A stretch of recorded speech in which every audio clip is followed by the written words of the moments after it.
सतगुरु का अर्थ होता है सच्चा ज्ञान मार्गदर्शक। अब सतगुरु की परिभाषा यदि आप समझाएंगे, बार बार समझा भी दिया है, अभी तो संक्षिप्त में बताएंगे कि सतगुरु वर्तमान में कोई नहीं है इस दास के अतिरिक्त। ये अभिमान ना समझना, ये सच्चाई है। सतगुरु का अर्थ होता है जो सच्चा ज्ञान दे। सतगुरु कोई अभिमानजनक शब्द नहीं है, ये सच्चा ज्ञान देने वाला ही सतगुरु कहलाने योग्य है। बाकी वैसे नकलियों को भी सतगुरु कहते रहो, वो सतगुरु नहीं है।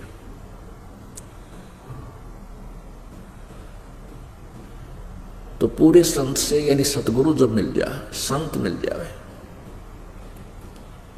गीता जी अध्याय नंबर 4 के श्लोक नंबर 34 में कहा है कि उस ज्ञान को जो परमात्मा ने स्वयं आकर के अपने मुखारबिंद से उच्चारित किया हुआ है, वो सच्चिदानंद घन की वाणी में जो गूढ़ रहस्य है, वो तत्व ज्ञान है। उस तत्व ज्ञान को गीता जी अध्याय नंबर 4 के श्लोक नंबर 32 और 34 में इन दोनों के अंदर ये निर्णायक ज्ञान दिया है कि उस तत्व ज्ञान को जो परमात्मा ने स्वयं आकर यहाँ बताया था, तत्वदर्शी संतों के पास जाकर समझ, उनको दंडवत प्रणाम करने से, कपट छोड़ के विनम्र भाव से प्रार्थना करने से, प्रश्न पूछने से वो तत्वदर्शी संत आपको वो गूढ़ रहस्य बताएंगे, वो तत्व ज्ञान उस परमात्म तत्व का यानी पूर्ण परमात्मा के विषय में जानकारी देंगे।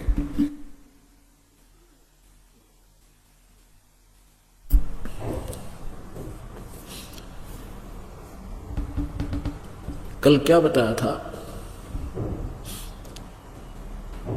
कि एक ब्रह्मा जी की आयु 100 वर्ष की होती है। वो 100 वर्ष कैसे बनते हैं? सतयुग, त्रेता, द्वापर और कलयुग, इन चारों युगों का कुल समय 43,20,000 वर्ष होता है। इसको चतुर्युग कहते हैं। 1008 चतुर्युग का ब्रह्मा का दिन और इतनी ही रात्रि होती है। सीधे शब्दों में 1000 चतुर्युग का दिन 1000 चतुर्युग की रात्रि कहा जाता है। ऐसे 30 दिन रात का महीना, 12 महीने का एक वर्ष, और ऐसे बनी हुई 100 वर्ष की रजगुण ब्रह्मा जी की आयु है। और ब्रह्मा जी से 7 गुना सतगुण विष्णु जी की, और विष्णु जी से 7 गुना तम गुण शिव जी की। यानी एक तमोगुण शिव जब मरेगा 49 बार तो ब्रह्मा की मृत्यु हो लेगी। नया कोई प्राणी अच्छी पुण्यात्मा ब्रह्मा के पद को प्राप्त करता रहेगा। वो मर जाएगा, फिर नेक्स्ट, और 7 विष्णु मर जाएंगे, तब एक बार जो त्रिलोकीय शिव यानी तमोगुण शिव मरेगा। 70,000 बार जब तमोगुण शिव की मृत्यु हो लेगी, तब एक ब्रह्मांड का विनाश होगा और ब्रह्मलोक में रहने वाला ये काल जो महाशिव रूप में रहता है, इसकी मृत्यु होगी। तो इतने समय का एक युग होगा उस अक्षर ब्रह्म का। अक्षर ब्रह्म कहो चाहे उसको परब्रह्म कहो, उस परब्रह्म का। अब 70,000 बार त्रिलोकीय शिव अर्थात तमोगुण शिव मर लेगा, तब एक ब्रह्म मरेगा, ये काल मरेगा, इसकी मृत्यु होगी। गीता जी अध्याय नंबर 4 के श्लोक नंबर 5 और 9 में, अध्याय नंबर 2 के श्लोक नंबर 12 में गीता ज्ञान ये ब्रह्म बोल रहा है श्री कृष्ण जी में प्रवेश करके भूत की तरह। ये कह रहा है कि मेरे और तेरे अर्जुन बहुत जन्म हो चुके हैं, तू नहीं जानता, मैं जानता हूं, आगे भी होंगे, पहले भी हो चुके। तो इससे सीधा ये भी मरता है, जन्म मृत्यु होती है। लेकिन ये क्या कहता है कि मेरे जन्म और कर्म अलौकिक हैं। ये क्या होता है कि यहाँ जब मर जाता है, एक ब्रह्मांड का विनाश हो जाता है, इसके पास 21 ब्रह्मांड हैं। तो इस सब प्राणियों को और स्वयं, सब प्राणी और स्वयं ये ऑटोमेटिकली दूसरे ब्रह्मांड में चले जाते हैं। इन सबका स्थूल शरीर नष्ट हो जाता है, दुर्गा का भी और इसका भी और हम सभी का। इनको परमात्मा ने ऐसा वर दे रखा कि दुर्गा और इस काल का वहाँ एकदम युवा शरीर बन जाता है। उसके बाद फिर ये कुछ अपनी वचन शक्ति से, कुछ मैथुन क्रिया से ये अपनी पुनः सृष्टि एक ब्रह्मांड में रचते हैं। तो एक ब्रह्म की जो मृत्यु हुई वो युग हुआ किसका? परब्रह्म का। गीता जी अध्याय नंबर 15 के श्लोक नंबर 16 में दो भगवान बताए हैं, दो पुरुष, एक क्षरपुरुष एक अक्षर पुरुष। इस क्षरपुरुष की तो इतनी मृत्यु होगी 70,000 बार जब त्रिलोकीय शिव मर जाएगा तो एक क्षरपुरुष का नाश होगा। और ऐसे जो युग बनेगा, इस अक्षर पुरुष का एक युग बनेगा 70,000 बार एक त्रिलोकीय शिव मरे या एक बार युग ब्रह्म काल मरे। तो 1000 युग का इस अक्षर पुरुष का दिन इतनी ही रात्रि, और 30 दिन रात का एक महीना, 12 महीने का वर्ष, ऐसे बना हुआ 100 वर्ष की आयु इस अक्षर पुरुष की है। अपनात्मा यहां इसको अक्षर पुरुष इसीलिए कहा कि काफी ये चिर स्थायी है। इसलिए गीता जी अध्याय नंबर 15 के श्लोक नंबर 17 में ये लिखना पड़ा कि वो वास्तव में अविनाशी तो कोई और है, उत्तम पुरुष है तो अन्य, परमात्मा इति उदाहरते, ये लोग तर्यम आविश्य विवर्ती अवैश्वर है। वो वास्तव में श्रेष्ठ परमात्मा तो कोई और है जो तीनों लोकों में प्रवेश करके सबका धारण पोषण करता है, जो वास्तव में भगवान का कहा जाता है, और वो वास्तव में अविनाशी परमात्मा। अब इसके लिए थोड़ा सा डिफाइन करते हैं कि जैसे एक चाय पीने का सफेद सा प्याला होता है मिट्टी का, वो तो समझो क्षरपुरुष का सतिथि है, इसके लोकों की, इसके अंतर्गत प्राणियों की।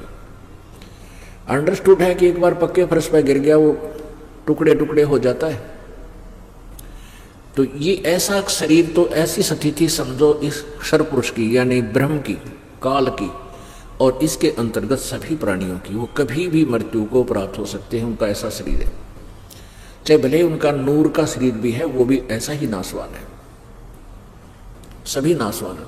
अब अक्षर पुरुष की स्थिति समझो स्टील का कप हो, चाय पीने का, ये चाय पीने का एक स्टील का कप होता है, ये समझो ऐसी स्थिति है अक्षर पुरुष की, इसके अपनी बॉडी की और साथ में इसके अंतर्गत प्राणियों की।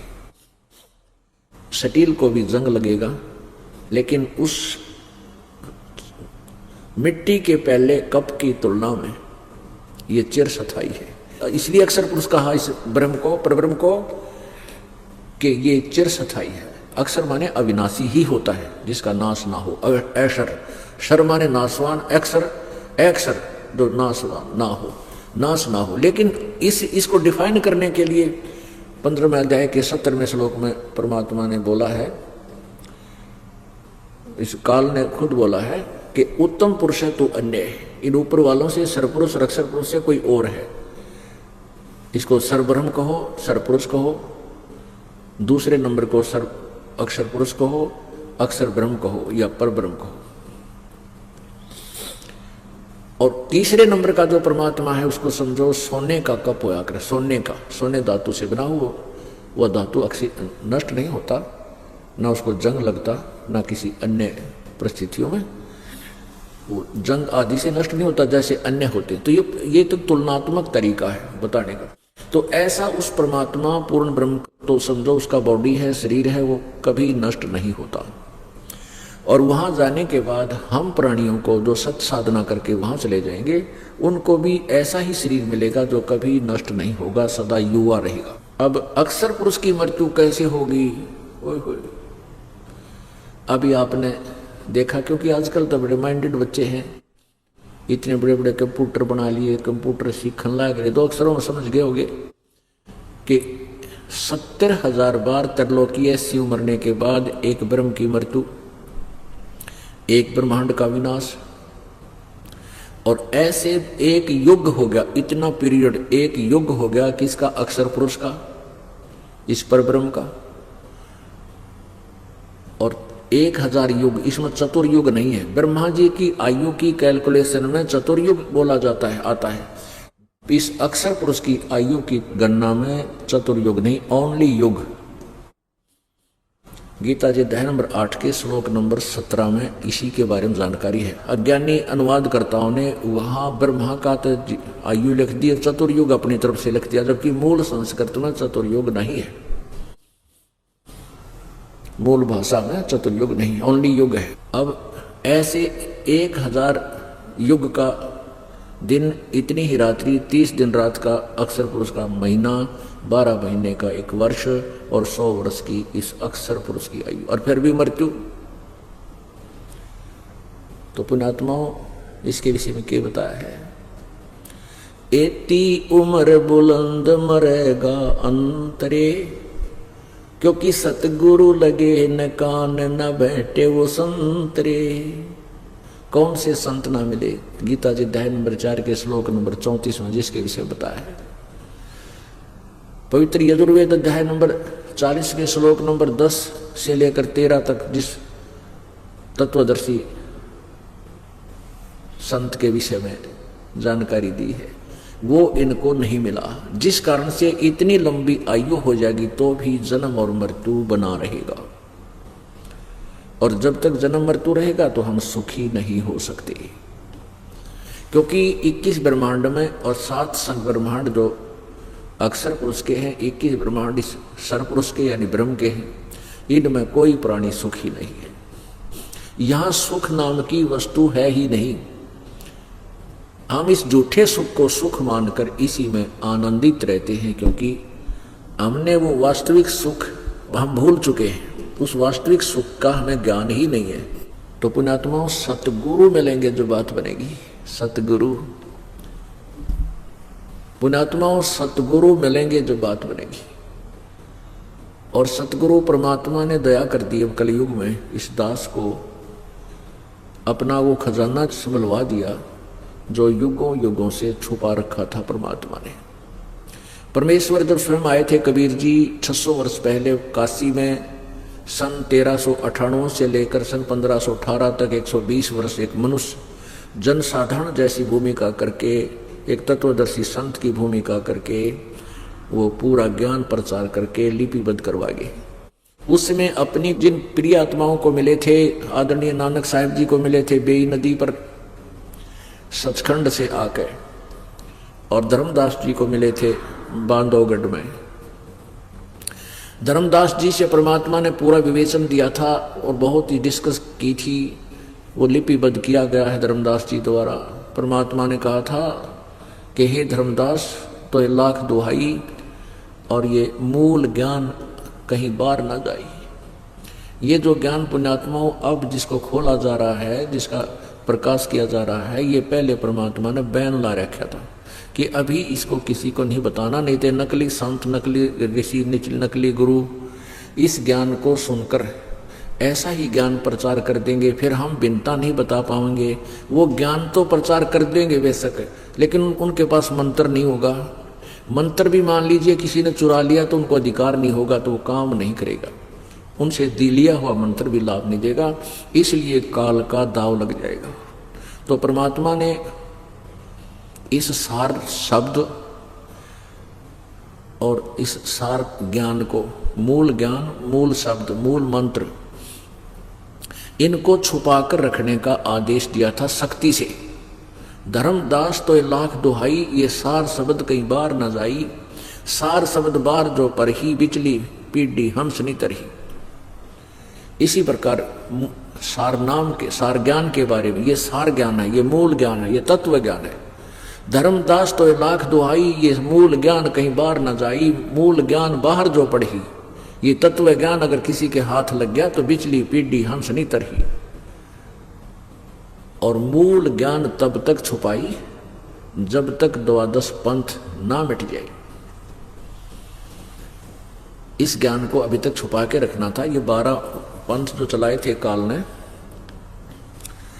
अब वो विनाश की ओर चल रहे हैं, उनका बिल्कुल अंत हो चुका है, उनके पास ना ज्ञान है ना भक्ति है। उसके अतिरिक्त ये और अन्य पंथ चलाए हैं काल ने, जैसे राधा स्वामी पंथ, धन धन सतगुरु सच्चा सौदा, ये के कुएं का पानी है ये सारा। यो ठाकुर जी का पंथ, एक यो वहाँ चला रहे हैं जो मथुरा के अंदर एक जय गुरुदेव जी का पंथ, ये सारे 5 नाम देते हैं।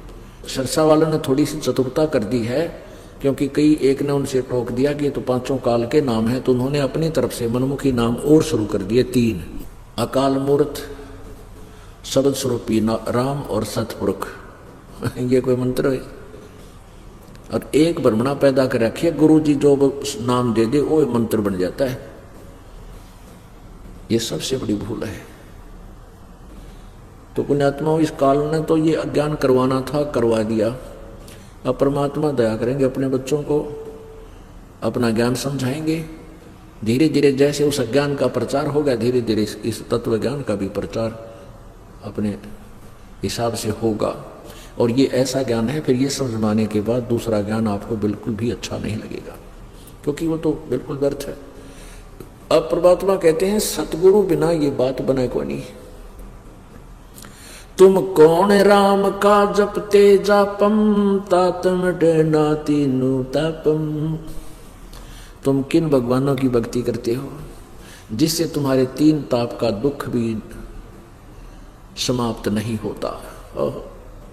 ये 3 ताप के अंतर्गत कौन कौन से आते हैं? जैसे शरीर में कोई कष्ट हो जाता है, बीमारी है, जैसे कोई सर्प काट जाता है या कोई और, तो उसमें ये दैहिक ताप होता है। एक दैविक ताप, दैविक ताप है, जैसे कोई देव रुष्ट हो गया और उसने हानि पहुंचानी शुरू कर दी, कोई भूत पितर रुष्ट हो गया, भूत बढ़ गए थारे में। और एक आध्यात्मिक, जैसे किसी ने तंत्र मंत्र कर दिया, छो मंत्र कर दिया, कोई और तरह की बकवाद कर दी। तो ये इन भगवानों के मंत्रों से, अन्य भगवानों के साधना से ये 3 ताप नष्ट नहीं हो सकते।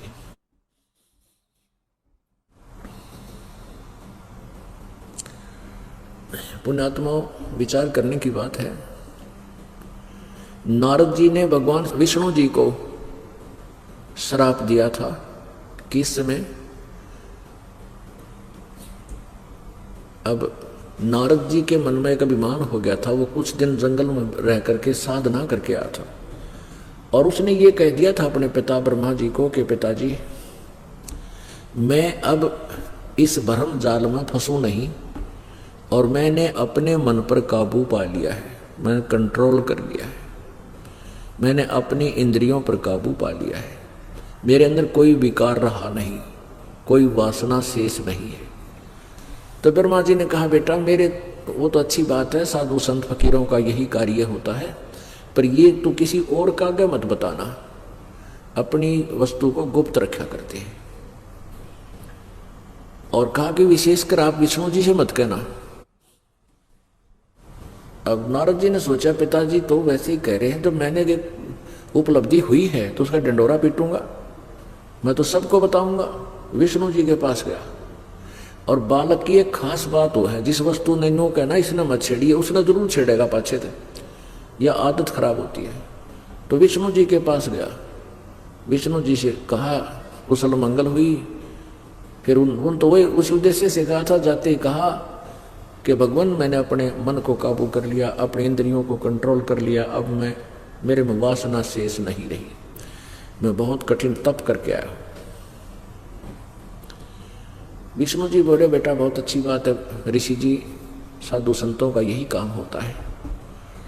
अब विष्णु जी के अंदर काल प्रवेश कर गया। यू काल जो है यू सारा खेल खेल रहा है।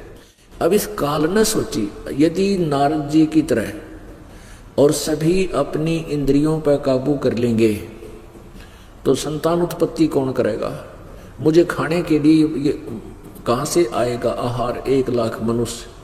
तो इसने विष्णु जी के मन का रिमोट ऑन कर दिया, विष्णु जी के मन में पैदा कर दिया कि ये तो भाई अंडी पाक गया नारद जी, अभिमान हो गया, इसका अभिमान तोड़ना चाहिए।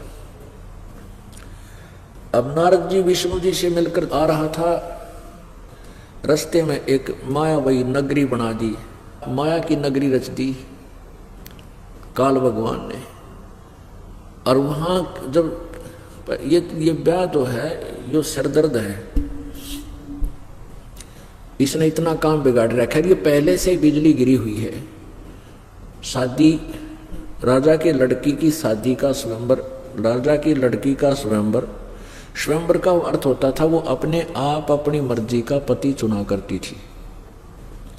तो उसमें दूर दूर के नरेश राजा लोग आया करते थे।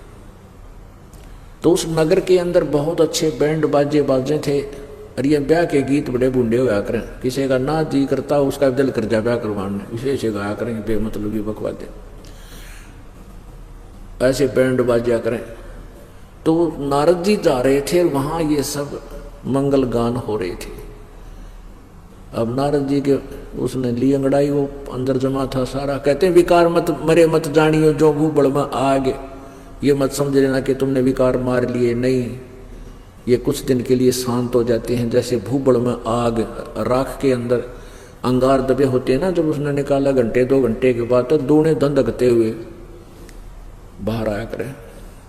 अब नारद जी को पता चला कि ऐसे ऐसे स्वयंवर है और लड़की बहुत खूबसूरत है, और तेरी शकल ठीक को ना, लंबी चोटी को उसको ला कटवा रखा, तो क्यों ना भगवान विष्णु से उनका स्वरूप मांग लूं। एकांत में जाकर लादी समाधि किया याद विष्णु जी को। अब विष्णु जी आ गया, क्या मांग रहे हो ऋषि जी? कि भगवान आज तक मैंने आपसे कुछ नहीं मांगा, आज आपसे एक वस्तु मांगता हूं, मना मत करना, वचनबद्ध हो जाओ। अब तथास्तु। विष्णु जी बोले तथास्तु, आप मुझे हरि रूप दे दो, मैंने ब्याह करवाना है, शादी करवानी है एक लड़की से, राजा की लड़की का स्वयंवर है। विष्णु जी ने कहा कि ठीक है, तुझे हरि रूप दे दिया। हरि बंदर को भी कहते हैं संस्कृत में। अब उसका बंदर का मुंह ला दिया, लग गया। अब नारद जी ये सोच रहे, तेरा जैसा खूबसूरती सब आवाज कोई नहीं, और लड़की तुझे ही देखेगी। अब जो ही वो बैठा अपनी कुर्सी पर जाकर के, सभी राजा लोग बैठे थे, वो लड़की आई हाथ में वरमाला लेकर के, और नारद जी को देखकर 2 कदम पीछे होगी, क्यों बंदर बैठा, और फिर आगे चली गई। नारद जी ने सोचा लड़की का ध्यान नहीं गया तेरी ओर, वहां से उठकर फिर आगे जाके फिर खड़ा हो गया, वह फिर दूर चली गई। नारद जी तीसरे स्थान पर जाने लगा, तब एक ने उसको दर्पण दिखा दिया कि अपना पर दर्पण क्या करते, मटकिया मुंह देखा करते पानी क्या में, ने बोला अपनी शकल देख ले। वो मटके में जाख्या, रोज तेरा गजब है, तेरा तो बंदर का मुंह है। तो वहीं से लाल पीड़ा हो गया। थोड़ी देर में क्या देखता है कि विष्णु जी आकर के वहां विराजमान हो जाते हैं, और लड़की उनके गले में वरमाला डाल देती है। वो तो उनकी चाल थी सारी। अब नारद जी ने श्राप दे दिया कि तूने मेरे साथ मजाक किया है, तूने मेरे साथ धोखा किया है, और मैं जैसे आज मैं एक औरत के वियोग में ऐसा दुखी हुआ हूं, एक पूरा जीवन तू भी अपनी पत्नी के वियोग में बिताएगा। पुण्यात्माओं, विष्णु जी का अवतार हुआ, श्री रामचंद्र जी के रूप में राजा दशरथ के घर पर जन्म हुआ, युवा हुए, शादी हुई, सीता जी से ब्याह हुआ, विवाह होते ही वनवास हुआ। वनवास से 2 वर्ष के बाद ही वनवास से सीता जी का अपहरण लंकापति रावण राक्षस ने कर लिया। वहां युद्ध करके लाखों करोड़ों व्यक्ति मार मरवा के सीता जी को वापस लाया। एक धोबी के व्यंग करने से वो धोबी अपनी पत्नी को पीट रहा था, कूट रहा था रात्रि में, क्योंकि वो कहीं उससे लड़ झगड़ के बाहर चली गई थी, 2 दिन बाद आई थी। वो कह रहा था कि मैं इस दशरथ के पुत्र रामचंद्र जैसा नहीं हूं,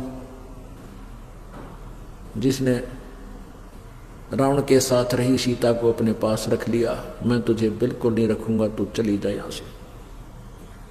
तू एक रात कहाँ रह के आई? वो अपने घर चली गई और कित कुआं पड़े थी। पर वो व्यंग उसको ला गया रामचंद्र जी के। उसने आते ही अपनी पत्नी को घर से निकाल दिया, सीता जी को, जो गर्भवती थी। अपने आत्माओं, इन चरित्रों को, यदि इन भगवान वाले चरित्रों को हम अप्लाई करें, एक दिन भी ना जी सकते, आग लग जाए पूरे समाज में। और ये नाम भगवान मान्या करते हैं। ये तो काल के रिमोट से चल रहे थे और पूर्व निर्धारित जो संस्कार इनका वो भोग रहे थे।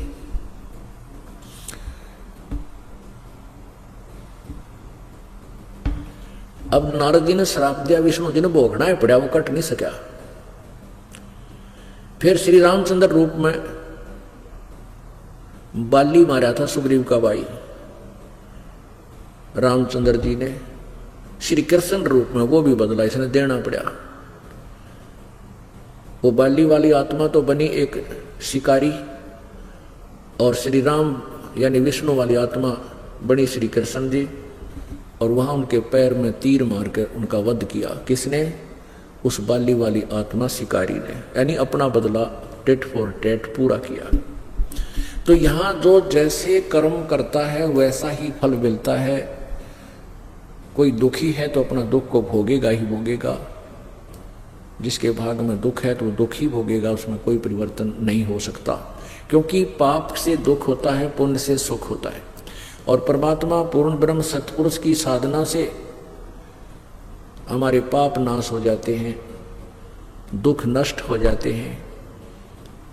जैसे फसल के अंदर घास फूस ये खरपतवार उग जाता है, पहले तो अपनी कस्सी कसोलियाँ तो काटा करते उसको काटते थे, ना निकलता बहुत सा रह जाता था।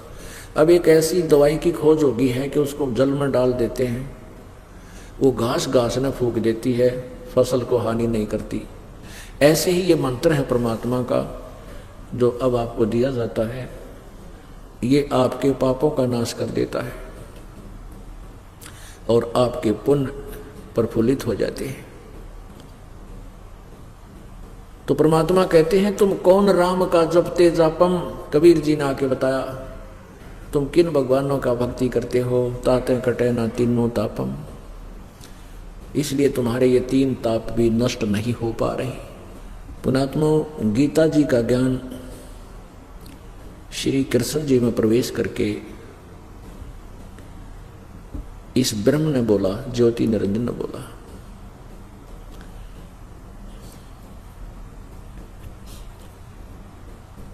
इसके विषय में थोड़ी सी जानकारी आपको देंगे, काफी दिन हो गए विचार दिए। पुण्यात्मा श्री कृष्ण जी पांडवों का रिश्तेदार था, क्योंकि श्री कृष्ण जी की बहन सुभद्रा श्री अर्जुन के ब्याही हुई थी। उधर से पांडव और कौरवों का आपस में भाई बंटवारे पर मन मुटाव हो गया। तो रिश्तेदार आते हैं, दो भाइयों का कहीं झगड़ा भी हो जाए किसी बात पे तो उसको रिश्तेदार आकर के सुलटाते हैं। इसी उद्देश्य से भगवान श्री कृष्ण जी 3 बार गए थे शांति दूत बन गए। उनको समझाया करते थे भाई झगड़ा अच्छी बात नहीं, तुम भाई भाई हो, अपना थोड़ा बहुत घाटा बांधा करके और फैसला कर लो। नौबत यहां तक आ गई कि दोनों पक्ष कोई भी पीछे हटने को तैयार नहीं था और सबने अपनी सेनाएं भी बांट ली।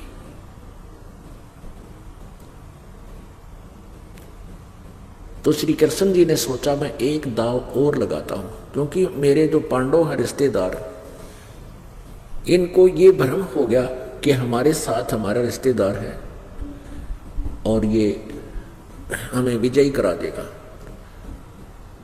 तो श्री कृष्ण जी ने सोचा इसलिए ये नहीं मान रहे हो, एक पक्ष भी यदि मान जाए तो दूसरा क्या करेगा। तो भगवान श्री कृष्ण जी ने पांडव से सबको कहा कि भी मैं एक तरफ तो मेरी सेना होगी, एक तरफ मैं हूंगा, एक तरफ मेरी सेना होगी, एक तरफ मैं हूंगा और मैं हथियार भी नहीं उठाऊंगा। तो पांडवों के पैरों के तले की जमीन खिसकी कि अब तुम्हारी हार निश्चित है। इसलिए पांडवों ने कहा प्रभु हमें 5 गांव दिला दो, हम झगड़ा नहीं, लड़ाई नहीं करेंगे, युद्ध नहीं करेंगे। श्री कृष्ण जी ने सोचा बात बनेगी।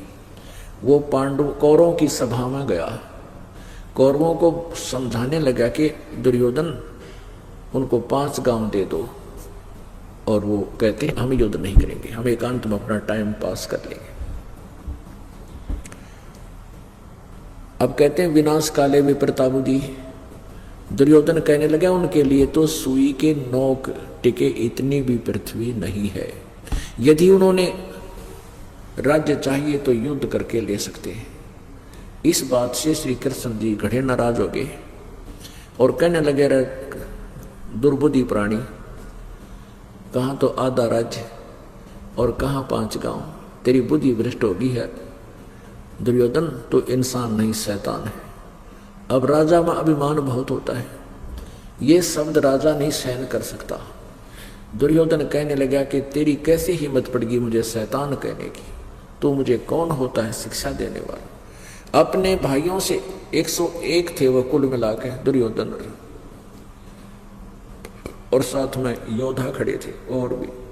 कहा कि इस कृष्ण को पकड़ के जेल में ठोक दो। जो ही वो योद्धा लोग उठे श्री कृष्ण जी को पकड़ने के लिए, तो भगवान श्री कृष्ण जी ने अपना विराट रूप उनको दिखाया।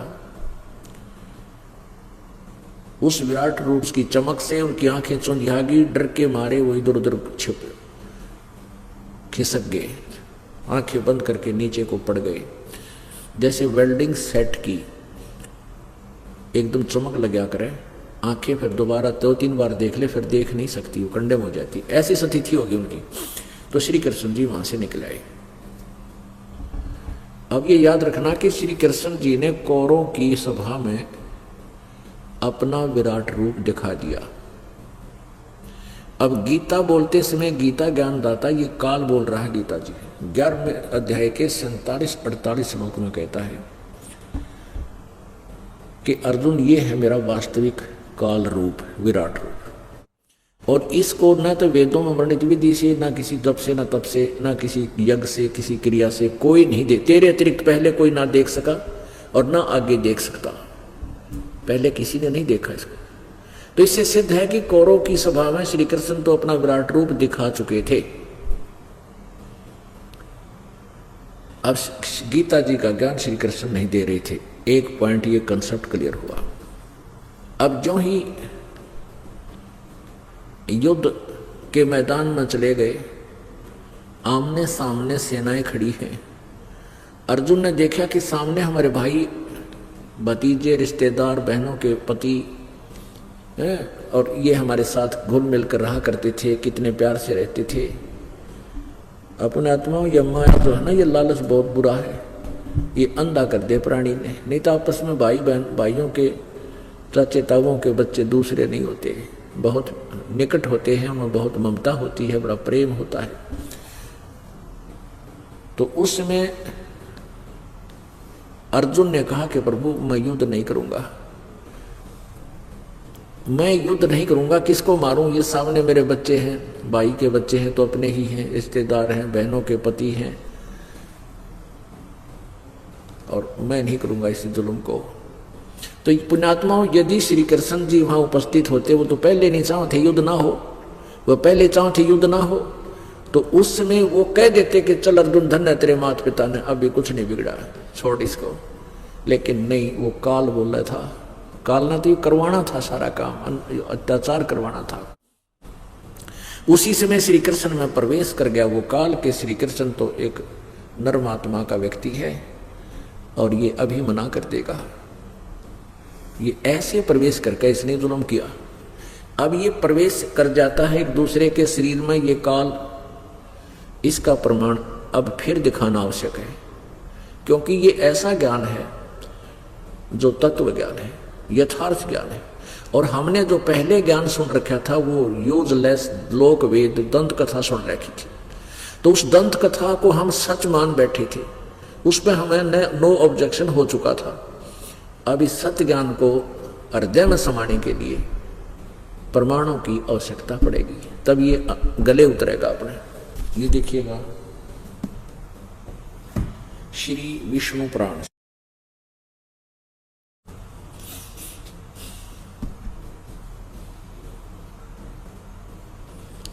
ये गीता प्रेस गोरखपुर से प्रकाशित है।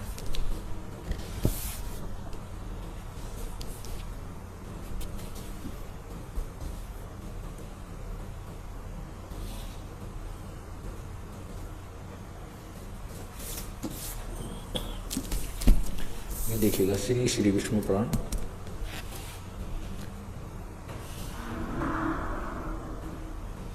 सचित्र हिंदी अनुवाद सहित गीता प्रेस गोरखपुर से प्रकाशित है।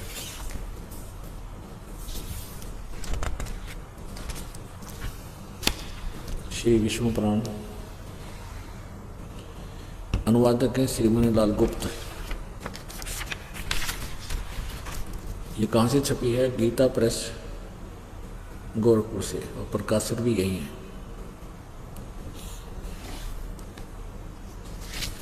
ये कल भी दिखाया था, लेकिन प्रसंगवश ये पुनः दिखाना अनिवार्य है। ये देखिएगा,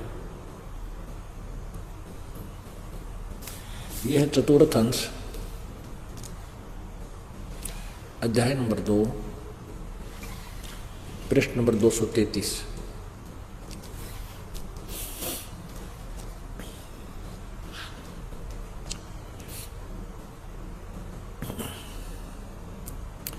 पूर्व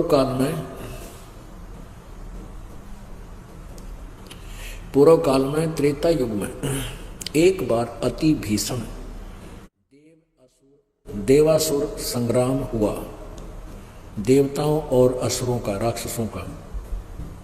उसमें महाबलवान दैत्यगण से पराजित हुए। देवताओं ने भगवान विष्णु की आराधना की। तब आदि अंत शून्य अशेष जगत प्रतिपालक श्री नारायण ने देवताओं से प्रसन्न होकर कहा, आप लोगों को जो कुछ अभिष्ट है वह मैंने जान लिया है। उसके विषय में यह बात सुनिए।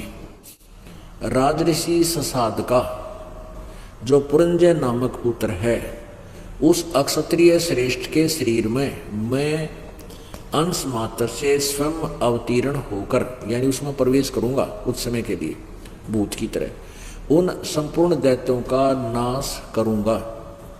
तुम लोग पुरंजय को दैत्यों के वध के लिए तैयार करो, यानी उसने श्रृंगार के लाओ युद्ध में, फिर मैं उसमें बढ़ जाऊंगा भूत की तरह, फिर मैं मार दूंगा। अपने आत्मा, यह एक विचारणीय बात है कि जैसे ये काल कैसे छल करता है। ये देवता लोग विष्णु जी की साधना आराधना करने लगते हैं, तो ये विष्णु रूप में प्रकट हो जाता है। तो ये साधक समझते हैं कि ये वही विष्णु है जो सतोगुण वाला है। नहीं, ये काल था। और ये कहता पुरंजय के शरीर में प्रवेश करके राक्षसों को पराजित कर दिया, उसमें भूत की तरह। आगे देखो, अब 242 पृष्ठ पे ये चतुर्थ अंश, अध्याय नंबर 3, श्री विष्णु पुराण, पृष्ठ 242, यानी चलिए तीसरा अध्याय। पूर्व काल में मोनेय नामक 6 करोड़ गंधर्व रहते थे। उन्होंने समस्त नागकुल के प्रधान रत्न और अधिकार छीन लिए थे। गंधर्वों के पराक्रम से अपमानित उन नागेश्वरों द्वारा स्तुति किए जाने पर उसके श्रवण करने से जिनकी विकसित कमल सदृश आंखें खुल गई हैं, निद्रा के अंत में जागे हुए उन जलाशयी भगवान सर्वदेवेश्वर को प्रणाम कर उनसे नागगण ने कहा, भगवान, इन गंधर्वों से उत्पन्न हुआ हमारा भय किस प्रकार शांत होगा? तब आदि अनंत रहित भगवान पुरुषोत्तम ने कहा, यो नासव के पुत्र मानधाता का जो पुरुकुत्स नामक पुत्र है, यानी यो नासव का पुत्र मानदाता का पुत्र है पुरुकुत्स के नामक पुत्र है, उसमें प्रविष्ट होकर भूत की तरह बढ़कर मैं उन संपुष्ट दुष्ट गंधर्वों का नाश कर दूंगा।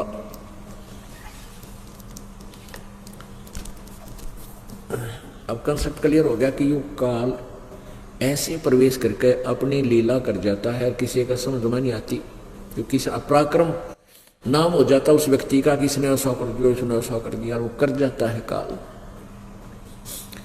तो ऐसे ही श्री कृष्ण में प्रवेश करके गीता जी का ज्ञान देने लग गया।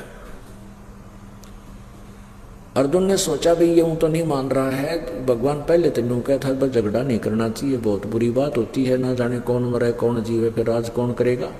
और आज मैं मना कर रहा हूं, ये मान नहीं रहा कि क्या चक्कर है। तो अर्जुन ने यहां तक कह दिया कि भगवान इस युद्ध करके इस राज को भोगने से अच्छा तो हम भिक्षा का अन्न मांग कर खा लेंगे, हम ये अत्याचार नहीं करेंगे।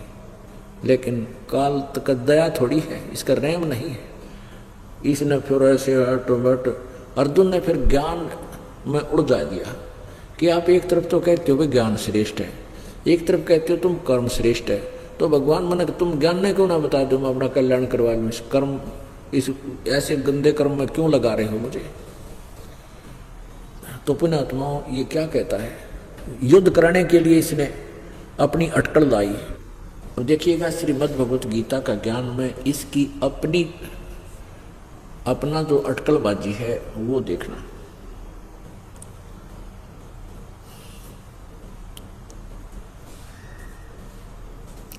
श्रीमद् भगवत गीता, गीता प्रेस गोरखपुर से प्रकाशित है, जयदयाल गोविंद का इसके अनुवादक है। अध्याय नंबर 2,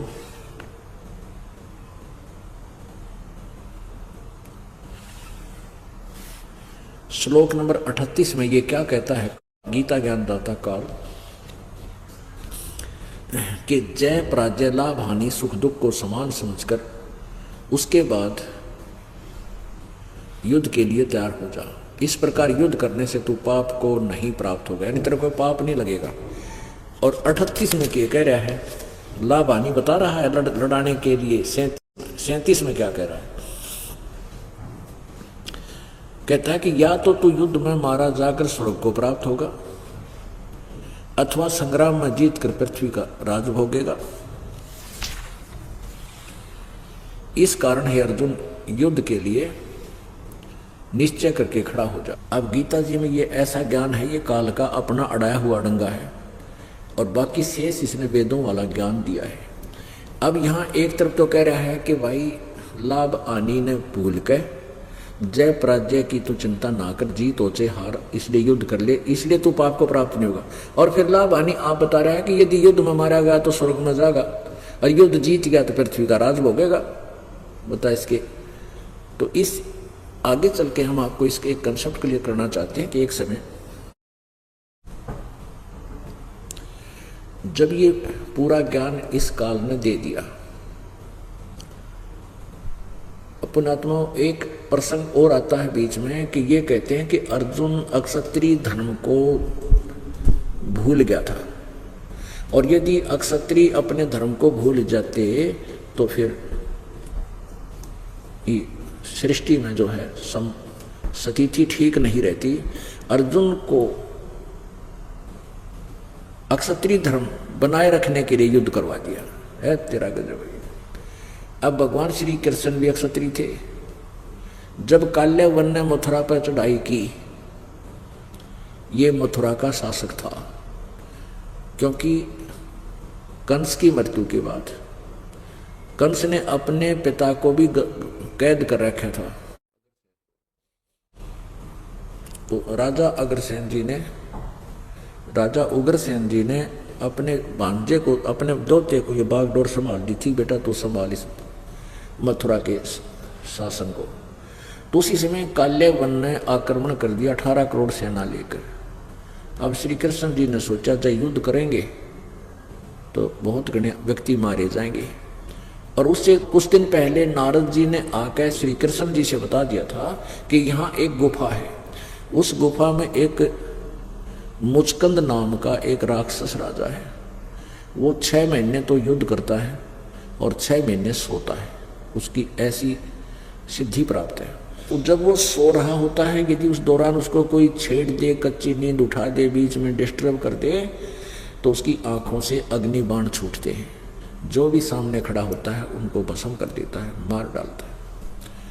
तो श्री कृष्ण जी ने सोचा भी क्यों ना मैं इस काल्यवन को मुचकंद से मरवा दूं। राजा की मृत्यु हो जाती थी तो युद्ध नहीं करते थे, हार मानकर चले जाते थे। तो श्री कृष्ण जी ने पहले तो ललकारा उस काल्यवन को, क्या मेरे साथ युद्ध कर। काल्यवन जो ही अपने रथ से नीचे उतरा, श्री कृष्ण जी भाग लिए, रण छोड़कर भाग गए।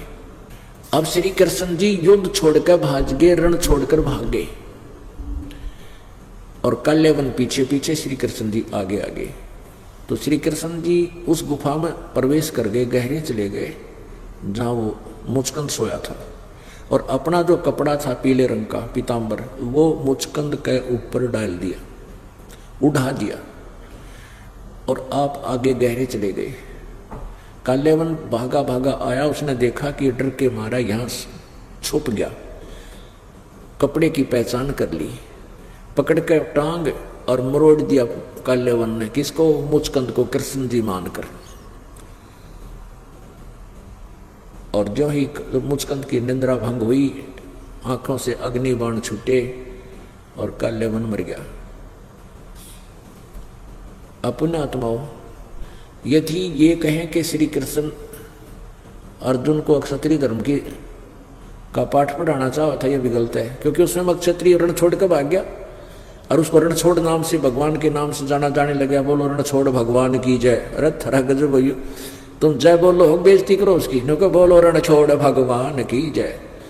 रणछोड़ तो कायर ने कहा करें, कायर बाज गया, डरपोक, इसका मतलब डरपोक भगवान की जय। अब ऐसे हमें मूर्ख बना रखा था इन नकली संतों ने, पता नहीं के नारे लवाया करते हमारे।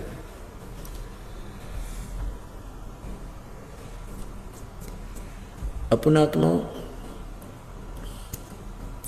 महाभारत का युद्ध हो गया, जैसे तैसे डरात्मका का विराट रूप दिखाकर अर्जुन को काल ने युद्ध में करने के लिए तैयार कर ही लिया। अब युधिष्ठिर को राजगद्दी पर बैठाकर श्री कृष्ण जी ने कहा कि अब मैं स्वदेश जाता हूं, अपनी द्वारका में जाता हूं। तो अर्जुन ने कहा कि प्रभु आप हमारे गुरु हैं, हमें कुछ धार्मिक शिक्षाएं देकर जाओ ताकि हम अपने जीवन को आपके मर्यादा में रहते हुए सफल कर सके। हमें एक सत्संग सुनाकर जाओ। सत्संग के लिए स्थान निर्धारित हुआ, समय निर्धारित हो गया। अर्जुन और श्री कृष्ण घूम रहे हैं, संगत श्रोता आकर के अपना स्थान ग्रहण कर रहे हैं। उस समय अर्जुन ने ये कहा कि भगवान आप मुझे वो गीता वाला ज्ञान सुनाना जो युद्ध के दौरान सुनाया था, और पूरा सुनाइयो भगवान, जो कहा तो मुझे सुना देना, मैं भूल गया, युद्ध के कारण मुझे याद नहीं रहा। अब श्री कृष्ण जी कहता है कि ए अर्जुन, तेरी बुद्धि अच्छी नहीं है, तू बुद्धि भ्रष्ट है, तू अच्छा आदमी नहीं है, और तूने ये अच्छा नहीं किया, उस ज्ञान को याद नहीं रखा। और खुद भी कहते हैं, कृष्ण जी कहते हैं, मैं उसको दोबारा नहीं बता सकता। अरे भले आदमियों, अब ये दास सत्संग कर रहा है और आप बता देना जी वो उस विषय में सत्संग आपने 1 वर्ष पहले किया था, वो फिर सुनाना, ये दास तुरंत सुना देगा। यदि मैंने बोला होगा, यदि मेरे अंदर कोई भूत बोल गया हो, वो अलग बात है, तो उसके अंदर भूत बोल रहा था। श्री कृष्ण जी को कोई ज्ञान नहीं था, कौन भूत? वो काल बोल गया, गीता जी की ज्ञान।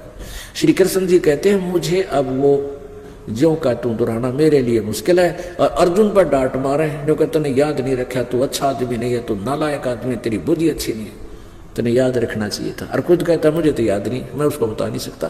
तो इससे भी सिद्ध है कि ये ज्ञान, गीता जी का ज्ञान श्री कृष्ण जी ने नहीं, उस काल ने दिया था। इसके लिए आपको एक प्रमाण देते हैं, संक्षिप्त महाभारत में देखिएगा, ये व्यास जी इसके राइटर हैं, संक्षिप्त महाभारत द्वितीय खंड,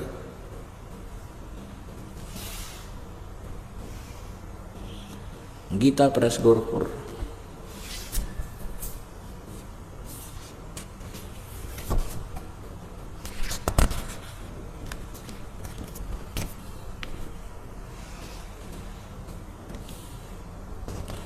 इसके संपादक तथा संशोधक हैं जयदयाल गोविंद का, और ये देखिएगा प्रकाशक एवं मुद्रक गीता प्रेस गोरखपुर, गोविंद भवन कार्यालय कोलकाता का संस्थान। ये इनके फैक्स और फोन नंबर है। इसके 667 पृष्ठ पर ये देखिएगा, 667 667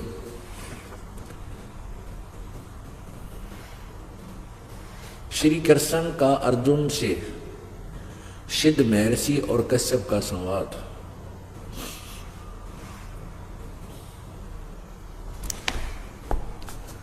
अर्जुन का श्री कृष्ण से गीता का विषय पूछना और श्री कृष्ण द्वारा अर्जुन से सिद्ध महर्षि और कश्यप का संवाद।